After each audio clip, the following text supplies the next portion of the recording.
भारत में आमतौर पर जुलाई से सितंबर के महीनों के बीच वार्षिक मानसून का अनुभव होता है। भले ही यह कितना भी ताज़ा लगे, लेकिन बारिश की शुरुआत अपने साथ कई तरह की बीमारियां और संक्रमण लेकर आती है, जो आपके और आपके परिवार के लिए कई तरह के स्वास्थ्य संबंधी खतरे पैदा कर सकती है। हालांकि अच्छी खबर यह है कि इन महीनों के दौरान स्वस्थ रहना उतना ही आसान हो सकता है जितने कि सही समय पर सही उपाय करना। इस मानसून में आप कैसे सुरक्षित और स्वस्थ रह सकते हैं? मानसून के दौरान आपको कई वायरस, बैक्टीरिया और अन्य संक्रमणों के संपर्क में आने का जोखिम किसी भी अन्य मौसम की तुलना में 2 गुना अधिक होता है। हवा में उच्च नमी की मात्रा हानिकारक सूक्ष्मजीवों को पनपने में सक्षम बनाती है, जिसके परिणाम स्वरूप कई बीमारियां फैलती हैं। इनमें से कई मानसूनी बीमारियां अब तक अज्ञात रहती है, जब तक कि वे किसी बड़े स्वास्थ्य पहलू को नकारात्मक रूप से प्रभावित नहीं करती। प्रारंभिक निदान और कुछ बुनियादी निवारक और स्वच्छता उपाय आपको बीमारियों के इस घातक मौसम के दौरान सुरक्षित रख सकते हैं। मानसून में इन 5 बीमारी और कॉमन इन्फेक्शन के बढ़ने का जोखिम बढ़ जाता है,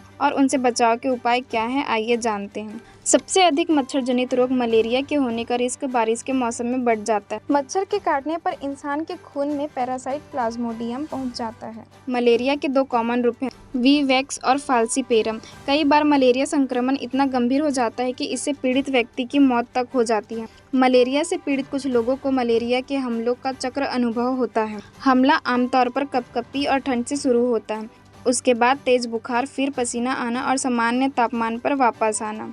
बारिश के मौसम में डेंगू भी लोगों को अधिक होता है। यह भी एक मच्छर जनित संक्रमण है जो एडिस मच्छरों के काटने से होता है। रात में सक्रिय रहने वाले एनाफेलिस मच्छरों के विपरीत एडिस मच्छर दिन के समय में सक्रिय रहते हैं। डेंगू के लक्षणों में डेंगू की विशेषता तीव्र बुखार की शुरुआत है, अक्सर सिर दर्द, मतली और उल्टी के साथ 4 से 10 दिनों की उष्मायन अवधि के बाद। लक्षण 2 से 7 दिनों तक बने रहते हैं। डिहाइड्रेशन भी हो सकता है, जिसके कारण कई गंभीर समस्याएं शुरू हो सकती हैं। बुखार लगातार बना रहता है। डेंगू के मच्छर ठहरे हुए ताजे पानी में अधिक पनपते हैं, इसलिए पानी रखने वाले बर्तनों को ढककर समय समय पर कूलर बर्तनों में रखे पानी की सफाई करते रहें। लेप्टोस्पायरोसिस एक बीमारी है जो लेप्टोस्पाइरा नामक बैक्टीरिया के कारण होती है। यह मुख्य रूप से जल जमाव के दौरान लंबे समय तक गंदे पानी, मिट्टी के संपर्क में रहने, जानवरों के पेशाब से दूषित पानी या मिट्टी के नाक, मुंह, आंखों या त्वचा में चोट लगने के बाद आपको लेप्टोस्पायरोसिस हो सकता है। लेप्टोस्पायरोसिस के कारण फ्लू जैसे लक्षण हो सकते हैं, जो कुछ लोगों में जानलेवा बीमारी विल सिंड्रोम में बदल सकते हैं।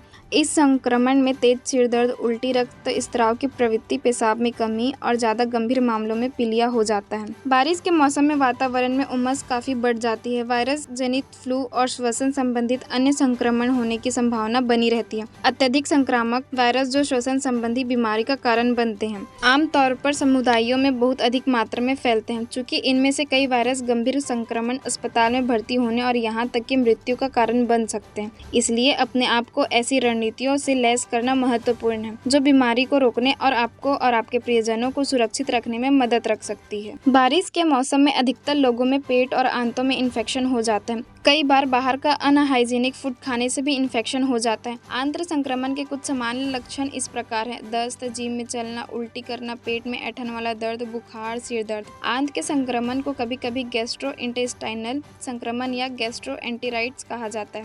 दूषित पानी या भोजन खाने या पीने से आपको गैस्ट्रोएंटेराइटिस हो सकता है। इसे अक्सर फूड पॉइजनिंग कहा जाता है। आप संक्रमित लोगों या दूषित वस्तुओं जैसे कटलरी, नल, खिलौने या नैपी के माध्यम से कीटाणुओं के संपर्क में आने से भी गैस्ट्रोएंटेराइटिस से संक्रमित हो सकते हैं। देश प्रदेश की सभी बड़ी खबरों से जुड़े रहने के लिए हमारे YouTube चैनल को लाइक, शेयर और सब्सक्राइब करना ना भूलें। साथ ही लेटेस्ट खबरों के लिए बेल आइकन को प्रेस